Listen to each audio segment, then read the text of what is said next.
Okay, Married at First Sight, Season 12, Episode 1. Today we're going to be focusing on the first two weddings and the bride's sister. Couple 1, Paul and Karina, are far too hot for me to care. Paul was on a show called The Real Love Boat, and it was the big bad deck no one asked for. He's French, and we're reminded of this 127 times throughout the episode. We're reminded the same amount of times that this is the most interesting thing about him, even though John Aiken is really into whatever this Paul is putting down. Karina is hot and Italian and has a big, mostly loved up family. A savage solo photo of her amongst couples reminds her of this, like some kind of evil anti-vision board. It also reminds us that a colour analysis is a worthy investment. Everyone decides that Paul and Karina are equally hot upon meeting at the altar, and therefore a good match. But I say meeting loosely. Unbelievably, it turns out the pair had been on a hiking date before their wedding, and even more unbelievably, it wasn't on the Bondi to Bronte. They are both from Western Australia, a boot camp destination for reality TV, and, apparently, up-and-coming actors. How the fuck did they keep a straight face for the ceremony? They fooled us all. The whole thing was almost as convincing as when Karina told us that her dress was inspired by her mum, and not Jamie Sullivan in A Walk to Remember. Karina is all, fuck this, I want someone else because Paul ghosted her. Yes, even though she is that hot. Paul is all, oh my god, a second chance, because he is now televised and needs to fool Australia into thinking he's a Disney prince, or at least a Gaston. Knowing that we literally have crossed paths, I'm not gonna lie, I'm just so disappointed. Paul reckons that he wasn't ready to be in a relationship 8 months ago, as if 8 months is a lifetime.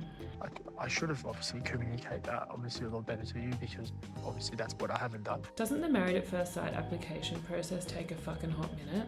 Also, he clearly doesn't need a dating show if he's scoring dates with someone like Karina in real life. Is he just saying things because of our first encounter and how it panned out? I'm not sure, but I don't trust the bloke. If he can pretend he's seeing someone for the first time, he can pretend he's ready for commitment. So, Elliot, do you take Lauren to be your wife?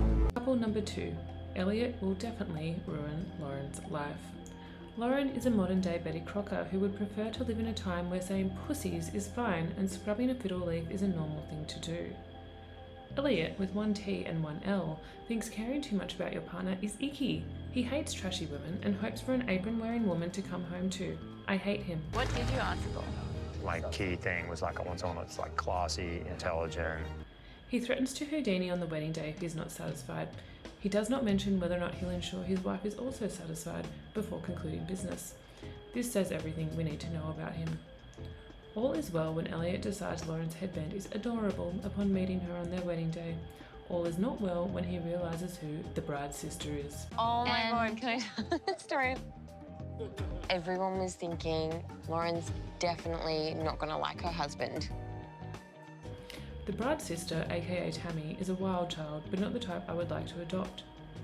Lauren describes her as unhinged, and honestly, I cannot believe they share blood. Listen. During wedding prep, Tammy told Lauren that she's the skinnier one, a clue that she was raised in the 90s, and also that she is likely a conniving asshole. The bride's sister then deemed the entire wedding an abortion, a term typically reserved for terminating a birth, after she was not given a pescatarian meal to eat. She also called Lauren frigid, an insult that typically comes out of the mouth of a 12-year-old for not making Elliot uncomfortable in the way that she did his groomsman, Geordie. I've never been more thankful for my own sisters, who I would lightly drown if they cockblock my chance with someone as hot as Elliot. To be clear, Lauren does not yet know that Elliot's a bit fucked, so at this stage, the bride's sister is just torpedoing Lauren's opportunity to be with a stable hairline. She's unhinged. She's driving me absolutely crazy, Yeah, is she okay? Thank you, bye.